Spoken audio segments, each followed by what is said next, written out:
الو. الو. الو، ازيك يا بومبو؟ عامل ايه؟ الحمد لله. مين معايا؟ انا عمر نور. انت مسحت الرقم ولا ايه؟ لا يا عمور، ما مسحتش بس يعني في الحقيقه انا مش عارف اوريكم وش ازاي، يعني عايز اطلع لكم كده والله مش عارف اوريكم وش ازاي، لان انا اتاخرت. يعني عمر نور انت اتاخرت، عمر نور انت اتاخرت، عمر نور انت اتاخرت. عمر نور يعني قاعد بيشتغل على الموضوع، فاكرني قاعد جايب جبنه وبقسماط قاعد باكل. لا، انا بحب الجبنه والبقسماط بس برضه لا، اما شغال على الموضوع. طبعا المكالمه اللي انتوا سمعتوها في الاول دي حوالي 10 ثواني او 5 ثواني. المكالمه دي كامله على قناه عمر نور والبوب. ايه قناه عمر نور والبوب دي اكبر قناه تحديات على اليوتيوب. هتموت من الضحك، تتفرج قناه مضحكه جدا. هتعمل كده بالظبط. طبعا القناه دي فين؟ هسيب لك اللينك في الديسكربشن وفي اول تعليق وفي اخر الفيديو هتلاقي الفيديو، وهتلاقيها في علامه الاي. اعمل لك ايه اكتر من كده؟ يعني انا اعمل لك ايه اكتر من كده؟ مفيش اكتر من كده. طبعا القناه الثانيه دي هينزل عليها كميه تحقيقات في الذات ايه في الذات دي بالذات في الموضوع الصلح ناريه ما حصلتش على القناه دي قبل كده. فاتاكد ان انت رحت هناك، تروح كده تعمل اشتراك. عامل اشتراك ازاي؟ لا، تضغط كده اشتراك وتفعل زرار الجرس وتعمل لايك للفيديو اللي هناك وتتفرج عليه للاخر. وهي مفيش داعي يعني انت يعني مفيش مانع ان انت تروح تتفرج على التحديات. ما علينا، عندنا اخبار بتقول ان ايسي وبومبو رجعوا مصر. يا اهلا يا ولد، فين علم مصر يا ولد؟ حد يجيب علم مصر؟ يا فرحه العيد. طبعا الناس مش فاهمه يعني ايه رجعوا مصر دي، يعني عايز ايه يعني رجعوا مصر؟ طب يا سيدي اهلا وسهلا. مصر زادت 2. يعني ايه مصر زادت 2؟ ولا خد يلا انت دمك تقيل يلا. يعني ان احنا نقدر نروح لهم تاني يا زكي. احنا كنا عايزين نروح لهم اسكندريه، لكن هم كانوا مسافرين، كان في المملكه العربيه السعوديه وكان في دبي. يعني واحد كان هنا وواحد كان هنا. دلوقتي احنا ممكن نروح لهم عادي. فهو دي الفكره. انت ليه مش فرحان؟ انت ليه مش قادر تفهمني؟ كده ممكن نروح لهم تاني، الموضوع بقى اسهل. فاول حاجه قلناها في الحلقه ان انت لو عايز تسمع مكالمه الاخر هتروح للفيديو اللي على قناه عمر نور وبوب، مكالمه كامله هناك. تاني حاجه ان هم رجعوا مصر، وده خبر مهم جدا جدا جدا. نقدر نروح لهم، ناخد العده، ناخد الشنطه بتاعتنا، وناخد الرجاله، وناخد الكاميرا اللي انا بصور بيها دلوقتي، ونروح جري على اسكندريه نصور هناك. بس قبل ما نروح لازم نعمل حاجه مهمه جدا جدا جدا. هندخل طرف جديد في الموضوع. طرف جديد في الموضوع يا قمر. هندخل طرف جديد في الموضوع. طبعا الطرف الثالث ده انا هسيبه لكم انتوا تختاروا مين يدخله في الموضوع. ميشو. وبالمناسبه انا عايز اقول حاجه، ان في ناس كتير جدا قالت لي ان هو بيراقبني، فانا مش عارف بيراقبني ازاي. يعني هو فين؟ لا مش بيراقبني، اللي هو قاعد ورايا يعني. لا بيراقبني. قال يعني لما عملت فيديو روبلوكس، عملت افضل 5 مابات في روبلوكس، لقيته ناشر ثاني يوم عن الماب. فاللي هو صدفه دي ولا مش صدفه ولا ما اعرفش، ولكن ممكن تكون صدفه. فلكن الناس بتقول لي كان بيراقبك يا دي عمر. يا ابني احنا الناس كلها بتشوف فيديوهاتنا، الفيديوهات بتاعتنا دي بتوصل لترامب نفسه في اوروبا. عزيزي المشاهد، يعني انت عملت لايك ولا قاعد بتتفرج على الفيديو كده؟ حاسك ما عملتش اي، حاسك قاعد بتتفرج ومستمتع وانت ما عملتش اشتراك اصلا وماشي كده. اعمل اشتراك عشان نوصل 100,000. طبعا انا نسيت اشكركم على 75,000، ده رقم كبير جدا. 75,000 ده لو جبتهم هنا عندنا الشقه ابويا هيموتني طبعا، مش هنلاقي نقعد فين. ولكن طبعا 75,000 ده داخلين على 100، فاضل 25,000 يا ولا. يعني لو كل واحد اتفرج على الفيديو ده الفيديو يوصل 50,000، لو كل واحد داس اشتراك انت مش هتخسر حاجه. يعني مش هناخد دراعك، ما تخافش، هتدوس اشتراك ودراعك هيرجع لك تاني. ولكن انا هوصل 100,000. 100,000 ده يعني هجيب درع ونوثق القناه ونفرح، واكلم الحاج يفرح معانا، كلنا هنفرح. يعني مش هتصوروا فرحتي يعني. المهم طبعا ما تنساش تعمل اشتراك ارجوك ولدي. نيها اعمل اشتراك. المهم طبعا معانا بقى طرف ثالث ممكن ندخل ميشو كريبتز. طبعا انت تختار، انت اللي هتختار دلوقتي في التعليقات. انزل دلوقتي حضر التعليق واكتب ميشو كريبتز اي بي جيمنج ولا ام كامل ولا طرف ثالث. يعني انت عايز واحد من دول ولا طرف تاني؟ انا ما قلتوش في التعليقات. شايف ان يوتيوبر مثلا علاقته حلوه بالاثنين، فتقدر تكتب كل ده في التعليقات. هستنى تعليقاتكم واقراها واحد واحد واحط قلب على تعليق. عايز اقول لك كمان ان احنا جبنا ارقام ايسي وهننشر عنها الفيديو اللي جاي. ايه ده؟ هنكلمه الفيديو اللي جاي يا عمر؟ هنكلمه الفيديو اللي جاي قبل ما نروح له. جبنا ارقام. طب الارقام دي جبتها منين؟ من ناس منكم انتوا وناس معرفه شخصيه بيه، هي اللي بعتت لنا الارقام دي. وان شاء الله الفيديو اللي جاي على طول قبل ما نروح له. طبعا احنا هنروح له كده كده بما ان هو رجع مصر، ولكن قبل ما نروح له هنجيب الموبايل ونكلمه قدامكم فيديو. هنكلمه قدامكم مكالمه، نفتح السبيكر كده زي الشطور ونكلمه قدامكم. طبعا في ناس قالت لي ان انت المكالمه اللي كلمتها الفيديو اللي فات دي كانت جديده وان هم بيضحكوا عليك، بس انا مش عارف بصراحه. فانت ارجع شوف الفيديو قول لي هي كانت جديده فعلا ولا لا. هحطه لك برده في اخر الفيديو لما اقول لك كلمنا. فانا مش عارف هي فعلا ده صوت جديده ولا لا. ما هو في ناس كتير قالت لي دي جديده وبتضحك عليك عشان ما تكلموش. لكن عامه احنا معانا ارقام، والارقام دي موثوق منها. معانا 5 ارقام لغايه دلوقتي، والناس قالت اكدت لي ان احنا اتصلنا بيه ورد فعلا وان الرقم ده بتاعه.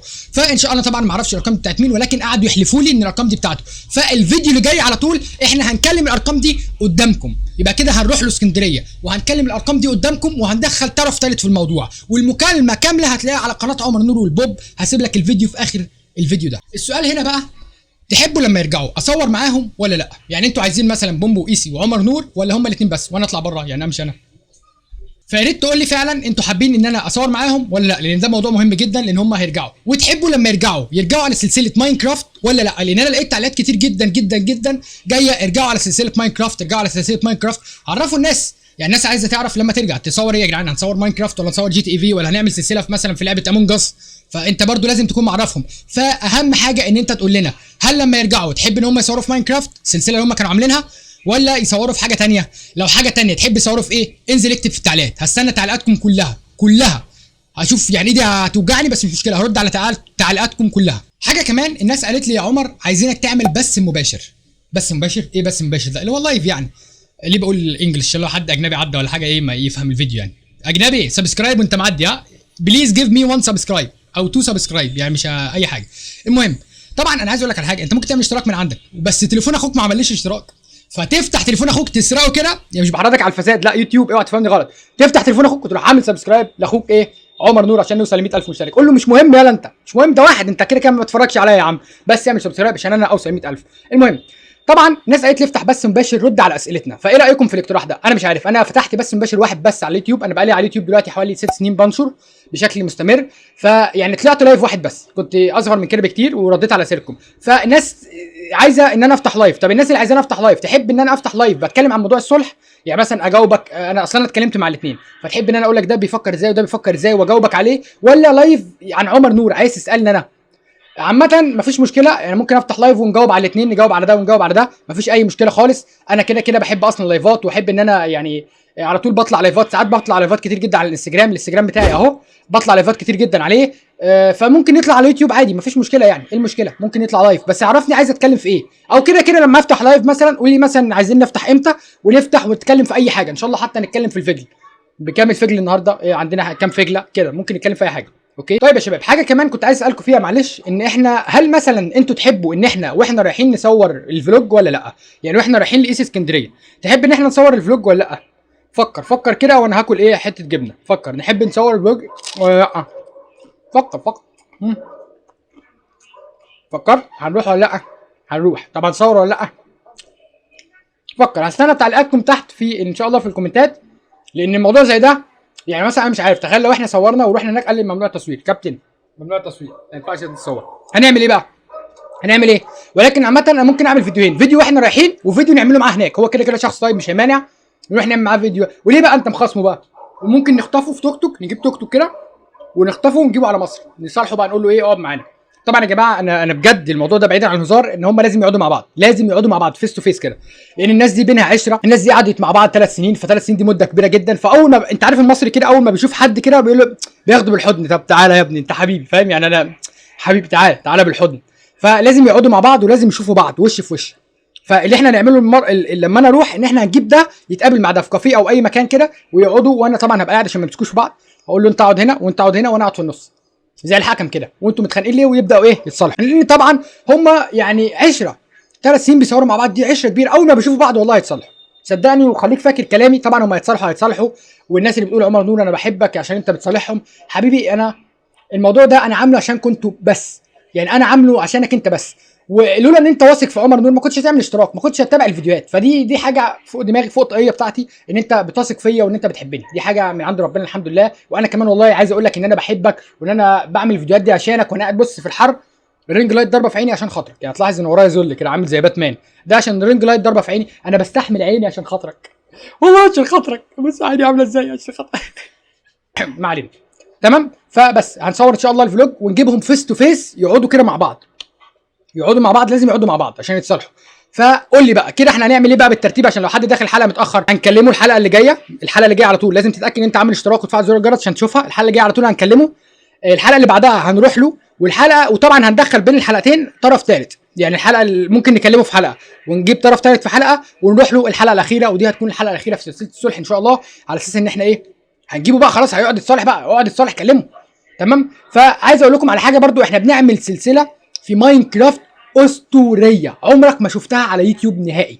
السلسله دي انا عايز اسميها بس محتار بين 3 اسماء، انزل اختار اسم تحت، عمور كرافت، حياه واقعيه كرافت، او كرافت حياه واقعيه، يعني ممكن نسميها كرافت حياه واقعيه، يبقى عمور كرافت، كرافت حياه واقعيه، مدينتي كرافت. الثلاث اسماء دول انا محتار بينهم جدا جدا جدا، فارجوك طلب من عمر نور انزل اختار اسم مية. طب لو عايز تصور معانا ايه السلسله دي هتبقى عباره عن ايه يعني؟ السلسله دي هتبقى عباره عن ملك وحراس وشرطه وشعب وسوق، نعمل مدينه وزياره الملك للمدينه، والملك هيبقى مفتري هيفضل يحبس في الناس، والناس هتعمل ثوره.